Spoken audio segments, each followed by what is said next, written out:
So do tell us what happened on the floor today.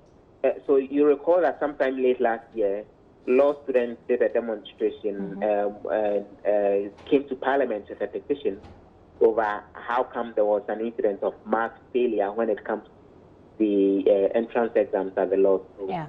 The said petition was referred to the Constitution and Legal Affairs Committee of Parliament. They sat on it, did an inquiry, interrogated the law students and other officials who are handling issues having to do with legal education. And eventually today, they presented a report to the floor of Parliament with some specific recommendations that Parliament is making and directing the Attorney General to take as far as legal education in the country is concerned. Let me run you through a few of them briefly. Parliament is asking that with the 2019 law school exams that was written, the Attorney General takes steps to ensure that a well laid out procedure for remarking is done in order to look at whether the mark failure was actually a case of the student failing or something else. So Parliament has directed that a remarking process be rolled out for those who wrote the 2019 law school exams. Okay. Additionally, the committee has recommended and has been approved by the House that the Attorney General brings to Parliament a document that will clearly reform legal education in the country broadly, so that then the House will debate and approve it. The indication is that something like that is in the offing, and the conversation has begun on that. The House is asking the Attorney General's office to expedite action on that and bring that document, so that then the necessary approval will be given. But the whole conversation generated quite some debate.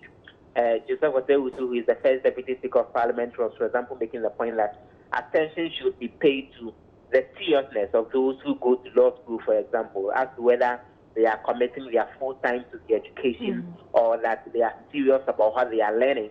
Attention should be paid to that, and also infrastructure at the law school. He says that there's been some incidents where some of the mushrooming law schools have been established and they don't have quality people to do the teaching. And even in some of the schools, the dean of the law school himself is not a lawyer and hasn't had any such training, which he thinks is very worrying and shouldn't be the case. Joseph, thank you very much for that update. We'll await a report as you return. Joseph Gakpo is our parliamentary affairs correspondent, bringing us up to speed on what happened on the floor and off of the floor of Parliament today. On the floor, they discussed legal education, like you heard, remarking. Parliament has directed a remarking of the 2019 exam to be done, and also for processes to review legal education in this country. Also, the off of the floor was the Galamsey conversation, where the minority is calling for prosecution, arrest and prosecution of Professor Frimpong Boateng, along with some other NPP officials.